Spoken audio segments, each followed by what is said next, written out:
এত সুন্দর মুহূর্ত ক্যাপচার না করে কি থাকা যায়? যাই হোক, এই এত সুন্দর মুহূর্ত ক্যাপচার করেছে আমাদের ইনশা। আসলে সেদিনে খুবই সাধারণ এবং ছোট্ট ঘটনা, আমাদের বাহিরে ঘটা করে যাওয়ার নিয়ত ছিল, কিন্তু সামহাও আমাদের যাওয়া হয়নি। আলসেমি এটা সেটাতে আমরা ঘরেই থেকে যাই আর মনটাও খুব খারাপ হয়ে যায়। আর এই মন ভালো করতেই ইনশার বাবা এতগুলা ফুল নিয়ে আসে।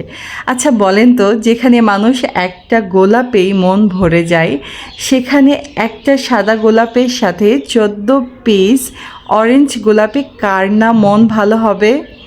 আমারও সেম অবস্থা, মন খারাপ তো তুড়ি মেরে চলে গেল, উল্টা মন এত ভালো হয়ে গেল যে আমি সুন্দর করে তখন ফুলগুলো সাজানোর কাজে লেগে পড়লাম। আর কি বলবো, মানে এত ভালো লাগছিল, প্রত্যেকটা ফুল কেবলই ফুটবে ফুটবে এমন অবস্থায় ছিল। খুবই ভালো লাগতেছিল, এত সুন্দর ফুলগুলো, খুবই দারুণ, খুবই দারুণ।